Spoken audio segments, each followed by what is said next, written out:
الحمد لله نحمده ونستعين به ونستغفره ونعوذ بالله تعالى من شرور أنفسنا ومن سيئات أعمالنا من يهده الله فلا مضل له ومن يضلله فلا هادي له أشهد أن لا إله إلا الله أشهد أن محمدا عبده ورسوله أما بعد فإن أصدق الكلام كتاب الله وخير الهدي هدي محمد صلى الله عليه وسلم شر الأمور محدثاتها وكل محدثة بدعة وكل بدعة ضلالة وكل ضلالة في النار أما بعد. Di pertemuan terakhir telah kita bahas yang ke-84 ya, poin 84 ya. Setelah kita terangkan bahwasanya harusnya jalan kebenaran, jalan keselamatan itu simple, sederhana dan mudah difahami. Ya. Itu dan juga jelas, clear. Ya. Jadi rumit, jelimet dan kemudian jadi banyak syubhat, banyak kesamaran itu karena apa? Karena banyak terjadi syubhat-syubhat, bid'ah dan lain-lain yang akhirnya membawa kaum mukminin ke arah memperdebatkan sesuatu yang udah clear, yang udah jelas. Ya, memperdebatkan sesuatu yang udah demikian diterimanya sejak zaman Rasulullah Shallallahu Alaihi Wasallam bersama para salafus saleh, bersama para sahabat. Hal-hal yang udah fix, udah pasti, kemudian diperdebatkan lagi, dibahas lagi dan lain-lain. Demikian menjadi celah-celah syaitan dalam memalingkan manusia, ya, membuat samar perkara-perkara yang tadinya clear, yang tadinya udah clear. Dari situ diantara hikmah mengapa kita diperintahkan untuk menghindari perdebatan kah, ya kan, menghindari berbantah-bantahan. Dikarenakan apa? Dikarenakan ini akan membuat sesuatu yang harusnya udah clear dan jelas diterima manusia, dan akhirnya membuat manusia menjadi meragukannya lagi, padahal udah diterima dari manusia. Ya. Dan tidaklah memperdebatkan agamanya kecuali orang yang belum yakin pada hakikatnya dengan keyakinan. Itu yang suka memperdebatkan agamanya. Orang-orang yang pada dasarnya masih keder dengan keyakinannya, ya. Enggak. Akhirnya insecure dia sama keyakinannya. Bagaimana cara melindungi keyakinannya? Dia serang keyakinan yang lain. Ya, memperbanyak. Berbeda dengan ahlu sunnah yang memang sudah alal mahajjah al-bayda, berada di atas jalan yang putih, bersih, yang clear. Begitu jelas, lailuha kanahariha. Malamnya seperti siangnya, saking jelas. Demikian sebagaimana digambarkan oleh Rasulullah SAW konsep ahlus sunnah. Begitu clear, begitu jelas. Adapun orang-orang yang kita ingkari keyakinannya adalah memang karena menyimpangnya mereka dari konsep yang seharusnya sebagaimana yang diajarkan Rasulullah SAW. Karena mereka menyimpang dari manhaj nabawi. Dari situ kita mengingkari mereka. Ya, dan itu bentuk nasihat, bentuk cinta ahlus sunnah kepada kaum muslimin demikian. Memperingatkan kepada mereka kesyirikan-kesyirikan yang mereka lihat itu adalah sebagai bentuk beragama, beribadah yang mendekatkan diri pada Allah. Itu bahaya kan? Padahal syirik itu. Memperingatkan mereka kebid'ahan dan penyimpangan yang mereka kira itu adalah jalan kebenaran atau praktek-praktek kebenaran ibadah yang dengan itu mereka mendekatkan diri pada Allah. Bentuk nasihat dan cinta ahlus sunnah adalah ingkari kekeliruan mereka, sampaikan nasihat ini. Ya. Dan kemudian tidak memperdulikan mereka yang mengajak debat. Tidak memperdulikan mereka yang menggonggong di pinggir jalan. Di situ Syekh Al-Albani rahimahullah berkata, "Kul kalimatak wamdi." Sampaikan kalimat yang harus kau sampaikan, kemudian berlalu. Mereka mau terima alhamdulillah, enggak, terus membantah, ngajak debat, berlalu, diam. Ini diantara mana? Ya kan? A'rid anil jahilin. Berpalinglah dari orang-orang yang jahil. Tidak memperdulikan sanggahan-sanggahan mereka atas hak yang kita sampaikan. Oke? Bantahan-bantahan mereka dan jidal mereka dari hak yang kita sampaikan. Ini diantara makna a'rid anil jahilin, dan berpalinglah dari orang-orang yang jahil. Ya. Itu di bab yang sebelumnya, ya. Masuk bab ke 85 ya. Qala al-muallif rahimahullah, al-imam rahimahullah berkata, wal imanu bi anna Allah yu'adzibul khalqa fin nar. Dan mengimani bahwasanya Allah Subhanahu wa taala benar mengazab makhluk di neraka, fil aghlal wal ankal was salasil, dengan alat-alat siksaan, dengan alat-alat azab, rantai-rantai, ya kan, kemudian hook, ya kan, kemudian juga dengan ikatan-ikatan yang ada, dengan cambuk, dengan alat-alat siksa yang memang Allah Subhanahu wa taala ciptakan untuk menyiksa makhluk kelak di neraka. Wan naru fi ajwafihim wa fawqahum wa tahtahum. Dan api itu ada di ajwafihim, baik di dalam jauf mereka. Jauf sini kerongkongan, apa di situ terjemahkan? Ya? Baik di bawah mereka ataupun di atas mereka, mereka berada di dalam api. Wa dzalika annal jahmiyah, kenapa kita tekankan demikian? Maksudnya begitu. Kenapa kita tekankan demikian?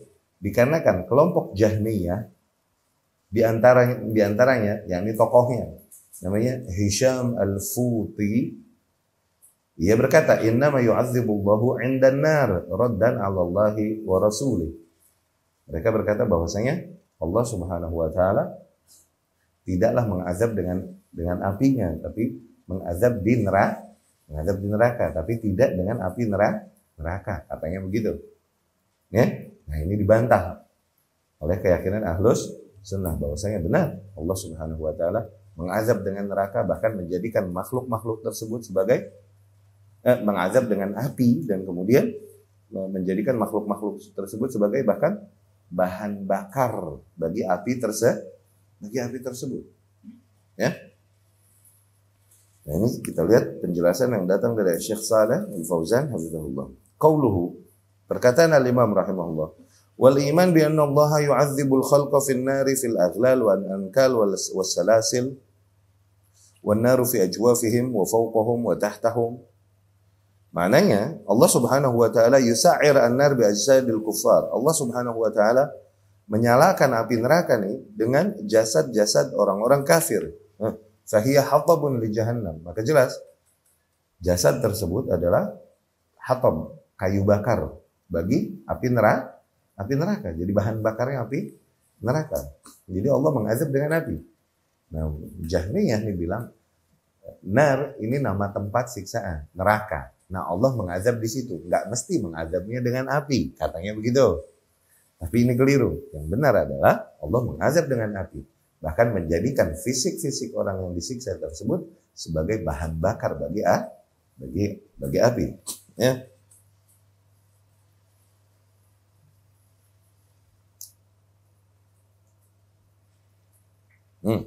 Wa ulaika hum waqudun nar. Allah berfirman, wa ulaika hum waqudun nar, dan mereka itulah waqudun nar, yakni kayu bakarnya neraka. Ya. Tashta'ilu bihim, di mana api neraka ini menyalanya dengan mereka. Wa tattaqid bi ajsamihim, menyala api tersebut dengan fisik dan tubuh mereka yang dibakar. Wal iyadzu billah. Falladzina kafaru, Allah Subhanahu wa taala berfirman, dan orang-orang yang kafir, quti'at lahum thiyabum min nar, dijadikan bagi mereka khusus pakaian dari nar, dari api. Ya? Yusabbu min fawqi ru'usihimul hamim, yang di mana mereka pun disiram dengan air yang sangat panas dari atas kepala mereka. Yusharu bihi ma fi butunihim wal julud, yang dengan api dengan air yang sangat panas itu akhirnya semua yang berada di dalam tubuhnya, di dalam perutnya, di balik kulitnya, yushar, jadi bubur, jadi hancur dengan air panas yang dituangkan ke atas kepalanya. Walahum maqami' min hadid, dan bagi mereka kelak terdapat maqami', gegendir, alat siksa yang ujungnya bunder buat mukul. Min hadid, yang terbuat dari api, yang terbuat dari besi untuk menyiksa mereka. Fallahu dzakara anna ta'dziba yaqa' ala abdanil kuffar, maka jelas Allah menjelaskan di sini bahwasanya azab tersebut terjadi kepada fisiknya orang-orang kafir. Wa anna an-nar taltahibu bihim, dan bahwasanya api neraka kelak akan menyala-nyala dengan fisik mereka, wa tashta'ilu bihim, ya, menyala dengan fisik mereka. Yusabbu min fawqi ru'usihim al-hamim, disiram ke atas kepala mereka air panas. Wa minal mu'tazilah man qala, dan di antara kelompok Mu'tazilah ada yang berkata, innahum la yu'adzabun, sesungguhnya orang-orang kafir kelak tidaklah diazab. Wala tashta'ilun nar bi ajsamihim, tidak juga api neraka tersebut menyala dengan fisik-fisik mereka, yakni tidaklah mereka dijadikan bahan bakar untuk api neraka. Wa innama yu'adzabun 'indan nar faqat, tapi yang dimaksud adalah mereka disiksa di tempat yang bernama neraka saja.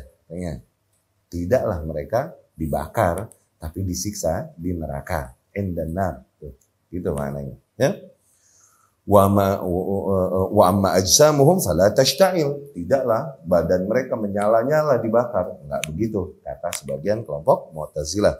Wallahu jalla wa ala yaqulu fil Quran, sementara Allah Subhanahu wa taala berfirman di dalam Al-Qur'an, innahum waqudun nar, sesungguhnya mereka nih bahan bakarnya neraka. Ya. Dan Nabi SAW berkata, awal man tusa'ar bihimun nar, ya, yang pertama kali tusa'ar bihimun nar yaumal qiyamah, yang pertama kali menyalakan api neraka di hari kiamat nanti, okay? Al-alim alladzi la ya'mal bi'ilmih, adalah orang yang berilmu yang tidak mengamalkan ilmunya. Ma'azallah.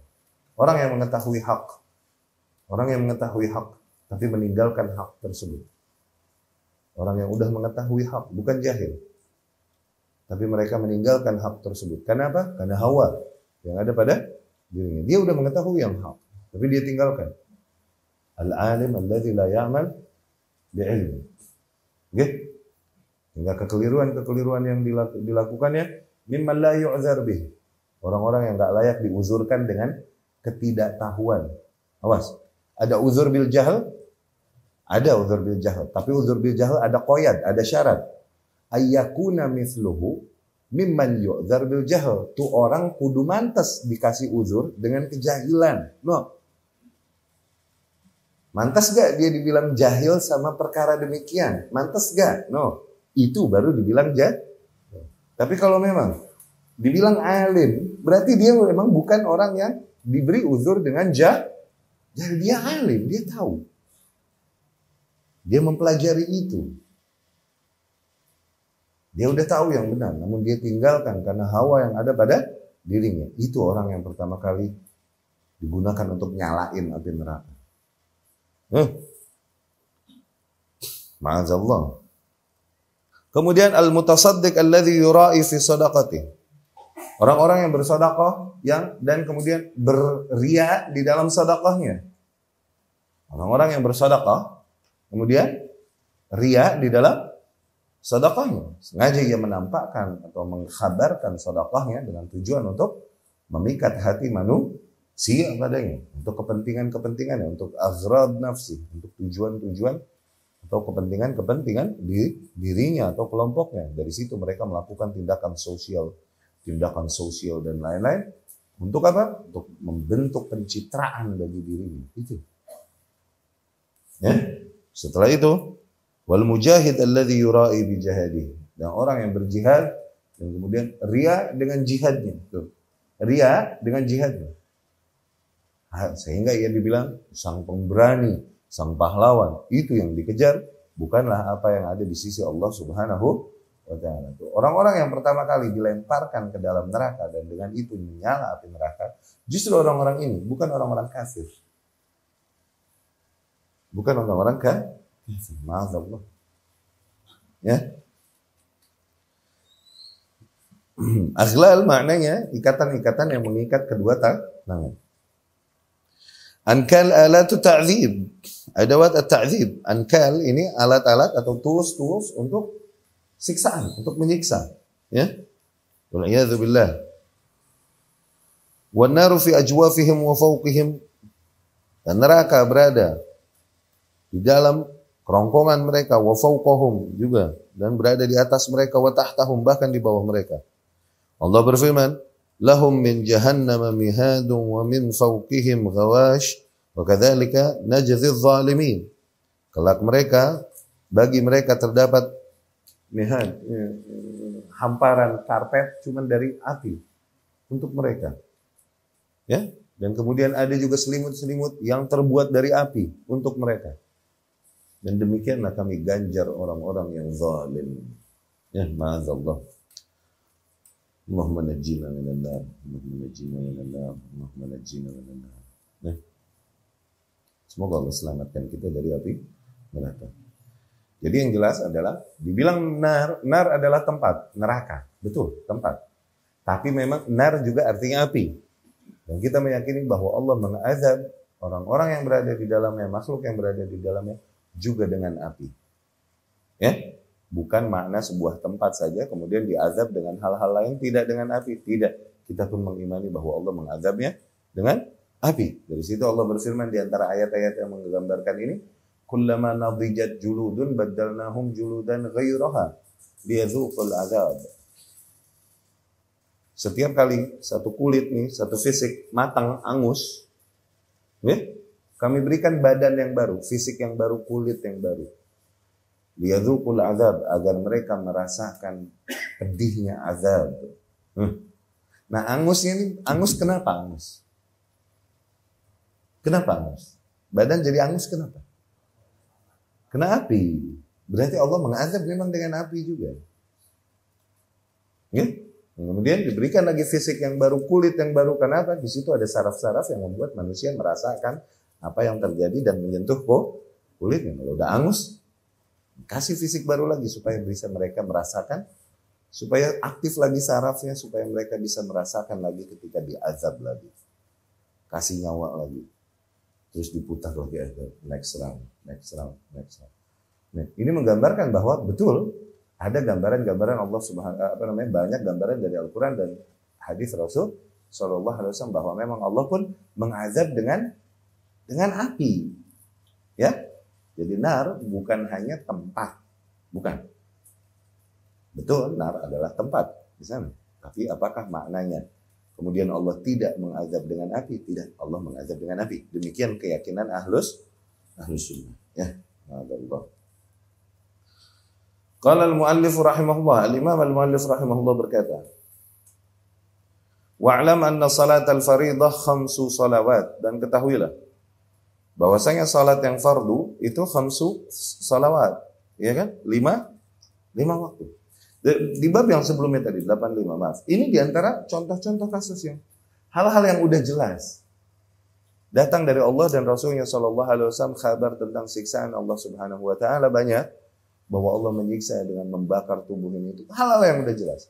Datang ide-ide di generasi-generasi berikutnya, datang ide-ide pemikiran-pemikiran baru yang memperdebatkan hal yang udah jelas itu, sehingga awam makin samar. Tuh ini maksudnya.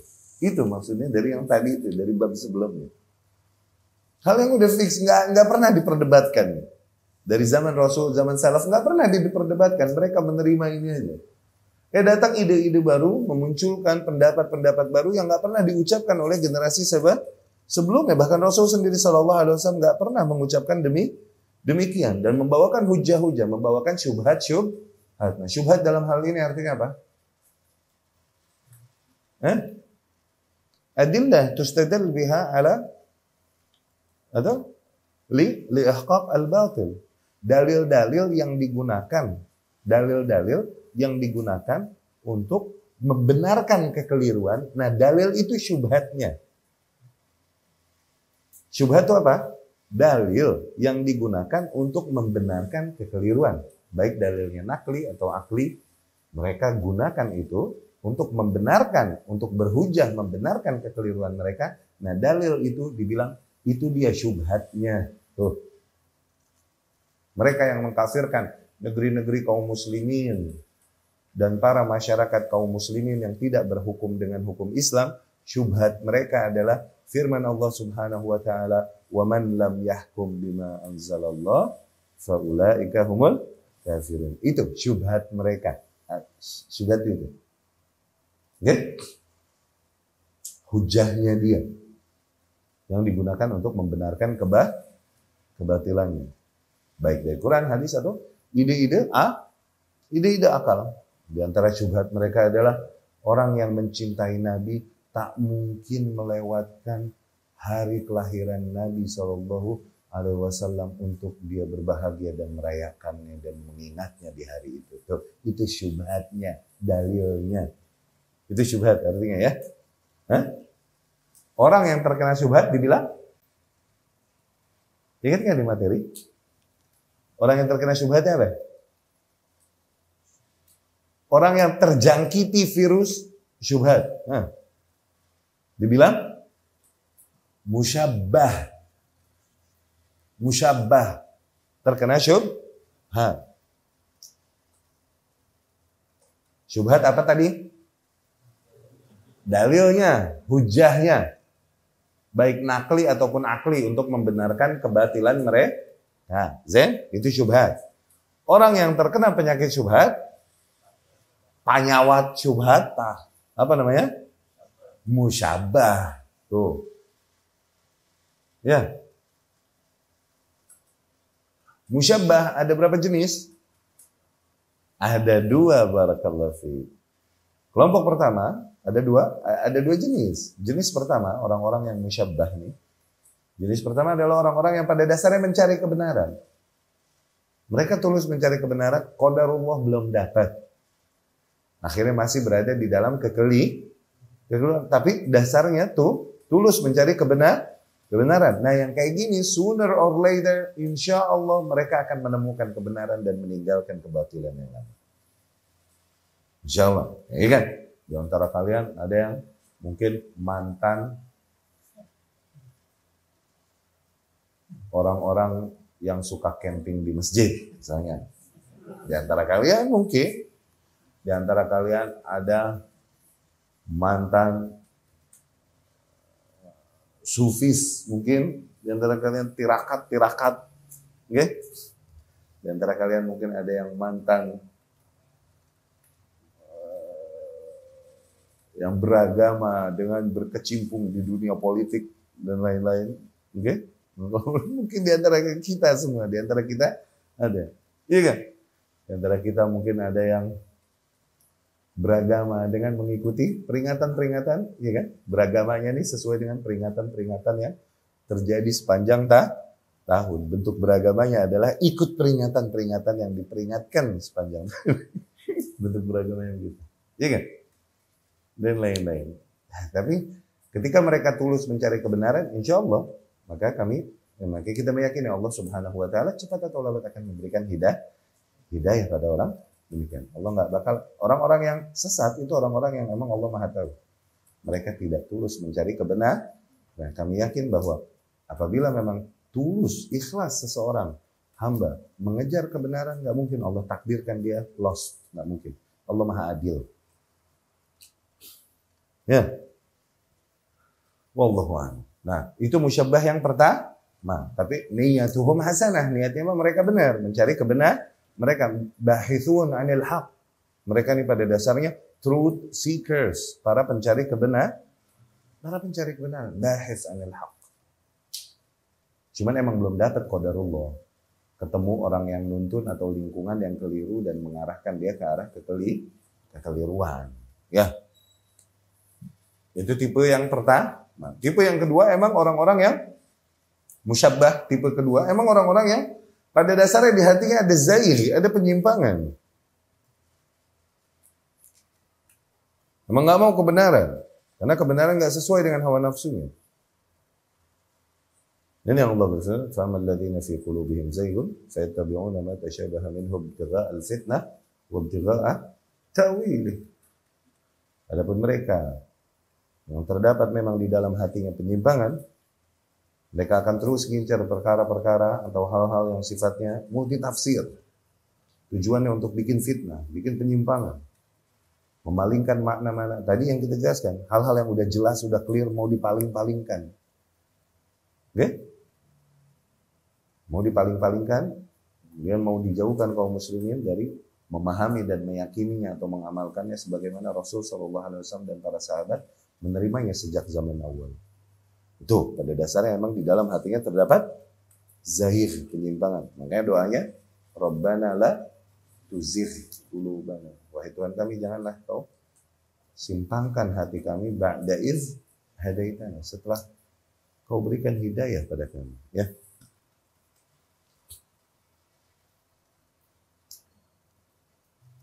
Ya.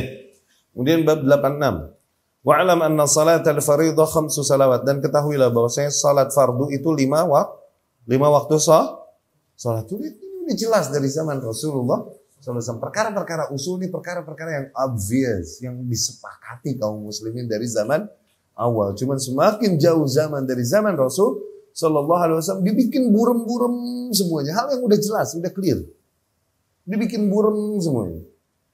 Hal-hal yang perkara sifatnya usul udah jelas gitu loh, udah disepakati kaum muslimin sejak generasi awal. Sampai sholat-sholatnya yang paling dasar di dalam beragama setelah syahadat diburemin lagi. Sebagian kelompok bilang sholat ini 3 waktu. Kayak apa? Kayak Rafidhah misalnya, sholatnya 3 waktu itu. Syiah, sebagian kelompok Syiah. Atau lebih burem lagi, kayak Sufis. Di antaranya ada yang nggak perlu sholat lagi, perlu eling. Ting edan, ting eling itu teh. Nyebut nama eling, padahal mah edan itu teh. Dia bilangnya eling, padahal eling waras artinya. Tapi di eling eling di Sunda artinya waras. Oke? Okay? Eling di Jawa artinya ingat. Oke? Okay? Ingat. Wallahu a'lam. Mungkin gitu bahasanya. Kejawen. Sebagian di antara mereka nggak sholat itu. Dan kemudian mereka punya riyadhah nafsinya itu namanya eling itu. Itu riyadhah nufus, dan itu bentuk sufisme, bentuk sufism gitu, bentuk kesufian sebenarnya. Hal yang udah clear, bahkan Rasul Shallallahu Alaihi Wasallam aja menjalankan 5 waktu, nambahin yang sunnah-sunnah lagi. Ini dinafikan. Gitu. Udah sampai level tertentu, nggak usah lagi sholat. Ya sholat. Sholat nih buat orang-orang yang masih awam aja, yang masih syariat. Iya kan? Yang beragamanya masih wudunya masih basah. Ya, wudunya basah. Sholatnya masih kudu jungkir balik, bergerak fisik. Itu awam, syariat. Kalau udah hakikat atau makrepat, nggak usah lagi begitu. Dan halal yang apa-apa yang haram buat awam, dan lain-lain buat itu. Hal yang udah lihat, disimpangkan. Hal-hal yang udah clear, udah jelas. Iya kan?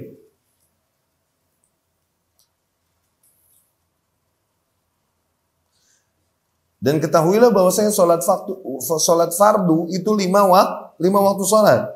La yuzad fihin wa la yunqas fi mawaqitiha. Enggak boleh ditambahin, enggak boleh dikurangin salat fardunya mah. Illa al-maghrib. Wa fi safar rakatan. Dan di dalam safar, di dalam perjalanan, rakatan, 2 rakaat. Ini yang rubaiyah, jadi salat-salat yang sifatnya 4 rakaat jadi 2 rakaat. Illal maghrib, kecuali maghrib emang sulasi, emang 3. Ya.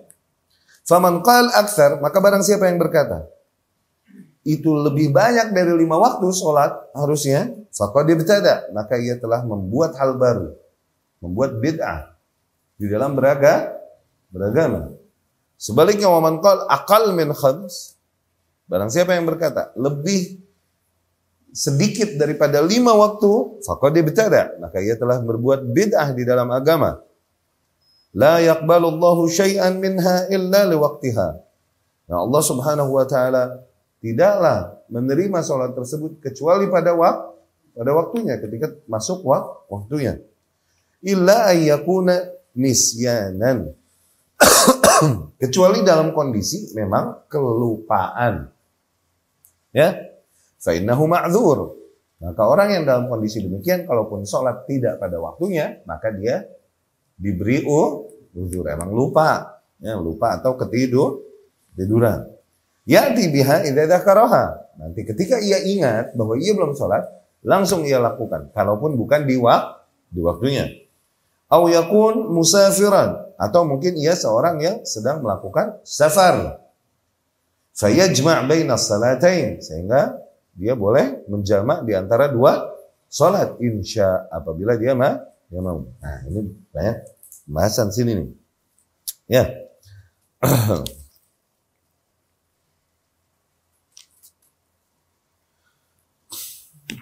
Syekh Shalih Fauzan hafizahullah berkata, perkara salat 5 waktu ini adalah perkara yang sangat agung, perkara yang sangat besar. Dia adalah rukun kedua di antara rukun Islam setelah 2 kalimat syahadat. Man tarakaha jahidan liwujubiha fahuwa kafir. Barang siapa yang meninggalkan salat karena dia mengingkari kewajiban salat, maka ia telah kafir. Sebagaimana mereka yang mengatakan salat 3 waktu, sebagaimana mereka mengatakan enggak perlu lagi salat physically salat. Itu kafir dia dengan itu. Kenapa? Mengingkari kewajiban salat.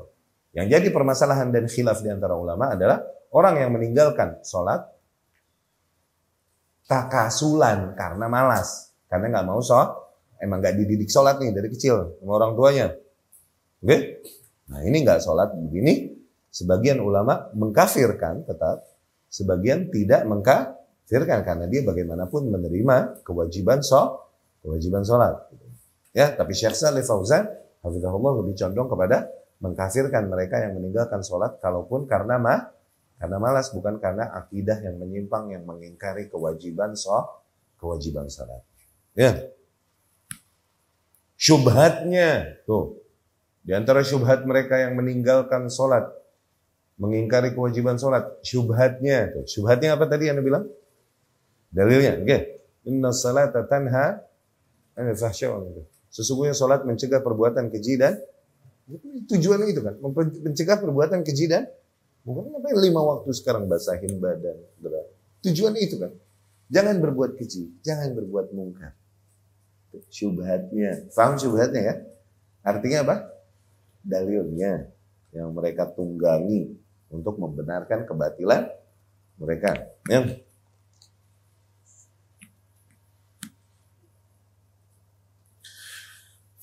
Tapi yang rajih kata Syekh Shalih Al-Fauzan hafizahullah, yang rajih adalah kafirnya mereka yang meninggalkan salat kalaupun karena malas. Ya, dikarenakan apa yang diriwayatkan dari Nabi sallallahu alaihi wasallam, diriwayat Imam Muslim, bainal abdi wa bainal kufri tarkus shalah. Pembatas antara seorang hamba dengan kekufuran adalah meninggalkan salat. Tuh, yang menjadi batas antara kita dengan kekafiran adalah meninggalkan salat. Ya. Nabi pun berkata sallallahu alaihi wasallam, al-ahdul ladzi bainana wa bainahumus shalah. Perjanjian atau batas antara kita dengan mereka, yakni orang-orang kafir, pembedanya itu adalah salat. Faman tarakaha faqad kafar. Maka barang siapa yang meninggalkan salat sungguh ia telah kafir.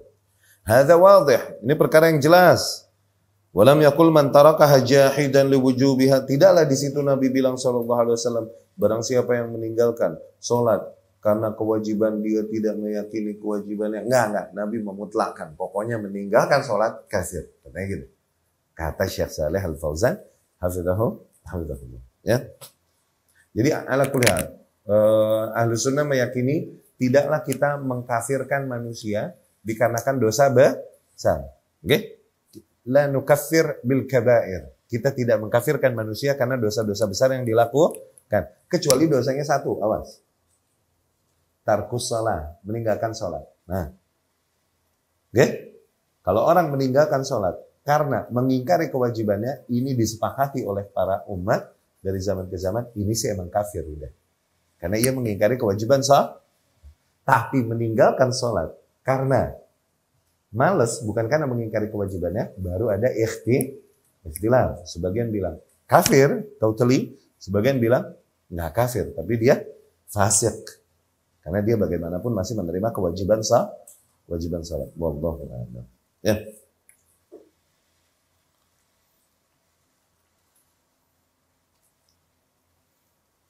Wassalawat istaqarrat ala khamsi salawat, dan salat fardu itu jelas tegas pada 5 waktu dalam 1 hari 1 malam. Nabi SAW ketika mengutus Mu'adz yakni Ibnu Jabal radhiyallahu anhu ke Yaman, qala lahu, Nabi berkata kepadanya, "Falyakun awwala ma tad'uuhum ilaihi syahadat an la ilaha illallah." Jadilah poin pertama yang kau serukan mereka kepadanya, yakni penduduk yang kau dakwahi, adalah syahadat dulu, an la ilaha illallah wa anna Muhammadar Rasulullah. Maksudnya itu dulu yang ditekankan, poin tauhid dulu yang ditekankan pada mereka. Ya, terserah permasalahan kaum tersebut apa, yang pertama kali kau dakwahkan pada mereka, sampai dulu kepada titik kesepakatan. Syahadu an la ilaha illallah, syahadu anna Muhammadar Rasulullah. Oke? Sepakati itu dulu. Konsekuensinya apa ini? Itu dulu sepakati. Mau permasalahan mereka ekonomi, mau permasalahan mereka kesehatan, mau permasalahan mereka moral, kaum-kaum tersebut, setiap Nabi menghadapi kaum yang permasalahannya berbeda-beda gak? Ada yang permasalahannya moral, ada yang permasalahannya penyimpangan seksual. Nabi Lut alaihi salam. Iya gak? Ada yang permasalahannya apa? Kemajuan peradaban yang luar biasa sehingga membuat mereka semakin ke arah kekafiran. Justru kekayaan dan kemajuan pada mereka itu inti permasalahannya. Justru inti permasalahannya maju. Ya kan?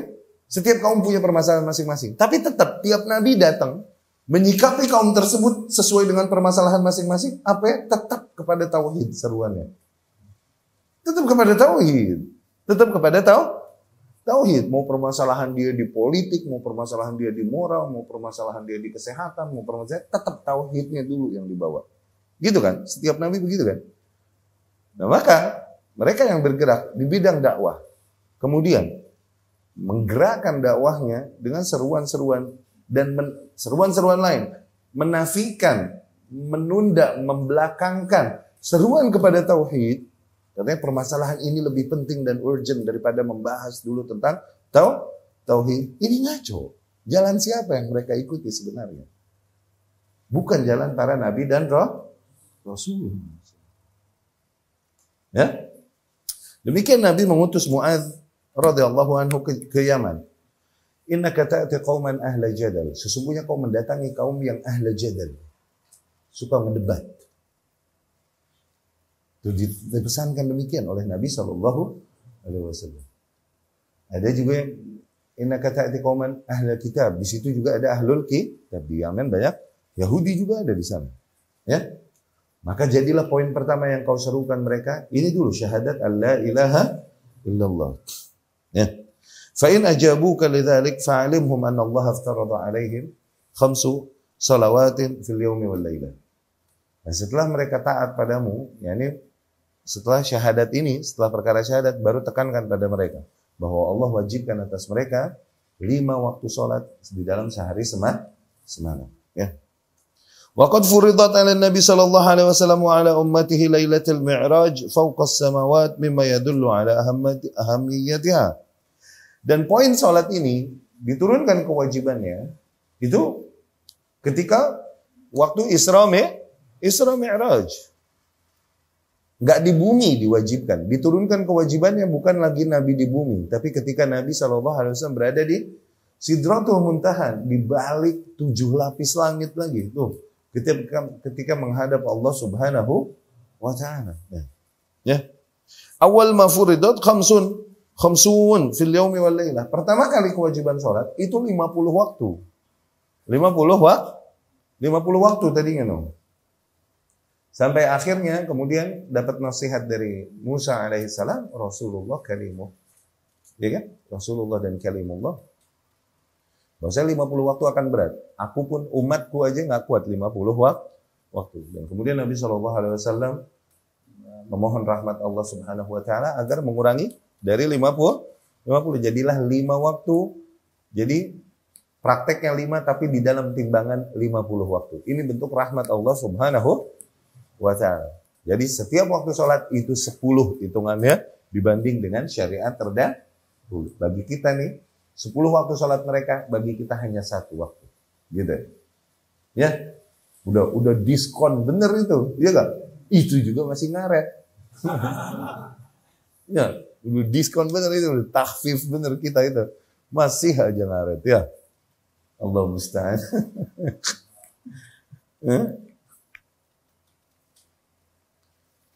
Jadi as-salah al-wahidah an asyri salawat tuh, satu salat mewakili 10 salat. Tuh. Ya, kenapa? Innal hasanah bi asyri amsalihha. Karena kan perbuatan baik itu itu 10 kali lipat ganjaran dari Allah Subhanahu wa taala. Jelas kewajiban sholat 5 waktu itu keterangannya datang dengan kitabullah, sunnah, dan ijma' kaum muslimin. 5 waktu. Udah jelas gak? Ini perkara yang jelas gak dari awal? Nah, diperdebatkan juga kan sholat 5 waktu gitu loh. Sampai segitunya perkara yang sejelas itu diperdebatkan. Ya? Qala ta'ala, Allah subhanahu wa ta'ala berfirman, aqimus salata liduluki syamsi ila ghasaqil lail. Dirikanlah sholat sejak tergelincirnya matahari sampai gelapnya malam. Wa Qur'an al-fajr, dan Qur'an fajr. Qur'an di sini salat fajr. Qur'an al-fajr yakni salat fajr. Dan ingat salat subuh. Artinya gini. Inna Qur'an al-fajr kana mashhudan. Sesungguhnya salat subuh Qur'an al-fajr itu disaksikan. Yakni disaksikan oleh para malaikat. Ya. Nabi SAW menjelaskan dengan sabda-sabdanya dan dengan prakteknya bahwasanya sholat 5 waktu pada waktu-waktu sebagaimana Allah syariatkan, Allah wajibkan. Inna salata kanat 'alal mu'minina kitaban mawquta. Sesungguhnya sholat itu diwajibkan atas kaum mukminin pada waktu-waktu yang ditentukan. Ay mafruḍah, waktu yang diwajibkan, ya, fi awqat muhaddadah, di waktu-waktu tertentu. Yang telah dijelaskan Nabi SAW di dalam banyak sabdanya. Wasafar, dan di dalam safar. Tuksor, dikosor, yang 4 menjadi 2. Zuhur, asar, isya, dan lain-lain. Dan ini jelas. Sampai ke sebuah masa di mana kaum mukminin mengingkari kewajiban, keutamaan safar itu dan mengutamakan semangatnya. Kan masih bisa berhenti di rest area. Dulu kan di safar diringankan sholat itu. Kenapa? Karena susah kalau berhenti di perjalanan susahnya. Padahal lebih mudah Nabi SAW kalau tinggal lompat dari onta. Iya kan? Nggak pakai hilang sendal di masjid. Iya kan? Nggak pakai ribet. Justru gitu lebih dimudahkan malah. Lebih layak kita lakukan sholat di qasar atau di jama' di dalam perjalanan. Sampai sebuah kaum mengingkari. Kenapa? Beragama dengan kejahilan, dengan semangat, tidak dengan ilmu. Di dalam safar pun mengingkari. Mereka nggak mau melakukan mengambil rukhsah salat. Nah, bahkan sampai pembahasan begini. Kan keringanan, sifatnya boleh diambil, boleh enggak kan? Iya kan? Cuman karena keringanan ini berangkat dari mindset yang keliru, maka jadinya dosa. Oke? Mindset yang keliru dan berkata, enggak, Anda masih bisa berhenti kok di dalam perjalanan Anda. Ini mindset yang keliru. Kalau dia meninggalkan keringanan itu dari mindset tersebut, ini mengingkari sunnah Rasulullah SAW. Rasul pun akan lebih bisa berhenti dulu di jalan dan sholat lebih mudah bagi Rasulullah SAW. Tuh, paham ya? Jadi ada pembahasan di antara ulama, mana lebih utama mengambil keringanan atau tidak mengambil keringanan. Ada hadis dari Rasul SAW, Innallaha yuhibbu an tu'khadha rukhasuh kama yakrahu an tuntahaka maharimu. Allah itu cinta kalau keringanan-keringanan yang diberi itu diambil sebagaimana, selevel. Sebagaimana Allah benci apabila larangan-larangannya dilanggar. Oke? Berarti mengambil keringanan itu sifatnya dicintai oleh Allah Subhanahu wa taala, maka pahala. Meninggalkan larangan itu sebagaimana melanggar batasan Allah Subhanahu wa taala, sifatnya dosa. Sampai titik Imam Syaukani rahimahullah berkata, tidak mengambil keringanan yang Allah berikan itu hukumnya dosa. Hukum mengambil keringanan adalah wajib. Sampai begitu Imam Syaukani rahimahullah. Ahmad bin Ali Syaukani. Ya. Kenapa? Karena itu bentuk rahmat Allah Subhanahu wa taala pada kita, dan mengingkarinya adalah bentuk, di situ ada bentuk kibr, ketakaburan. Oke?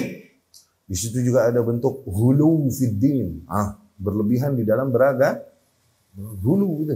Ya? Sebagaimana hulunya kaum-kaum terdahulu yang akhirnya tersesat dari jalan yang hak, ada bakat ngaco tuh, ada bakat los. Iya kan? Ada bakat itu pada orang-orang yang menolak keringanan yang diberikan oleh Allah Subhanahu wa taala. Ma'azallah. Ya. Jadi ambil. Lebih utama mengambil rukhsah dalam hal ini. Oke? Ini pembahasan sholat ya. Nanti puasa beda lagi. Pembahasan puasa beda lagi. Ya. Nah, puasa Ramadan maksudnya beda lagi. Kemudian dan mereka yang mengambil keringanan jamak salat di dalam perjalanan justru mendapatkan pahala 2 kali lipat daripada yang tidak mengambilnya dan ngotot berhenti 5 di setiap waktu di setiap waktu sholat. Justru dapat pahala 2 kali lipat. Mereka yang sholat 5 waktu dan nggak pakai keringanan, dapat pahala sholat 5 waktu nggak? Dapat pahala sholat 5 waktu. Nah, mereka yang sholat di jamak dapat nggak pahala sholat 5 waktu? Dapat, sama. Nah, mereka yang sholat 5 waktu tidak mengambil keringanan sebagaimana sunnah Rasul Shallallahu Alaihi Wasallam, dapat pahala sunnah nggak? Menjamak sholat sebagaimana Rasul lakukan? Tidak. Nah, mereka yang menjamak sholat dapat pahala sunnahnya nggak? Dapat pahala sunnahnya itu double justru daripada mereka yang ngotot 5 waktu dan tidak mengambil rukhsah. Ya, barulah nanti pembahasannya sejauh apa perjalanan ini. Nah, baru itu khilaf furu namanya itu. Dalam lagi. Ya. Sehingga para ahli ilmu sampai kepada kesimpulan yang berbeda. Dan wallahu a'lam, yang paling rajih adalah kembali kepada urf. Kepada urf.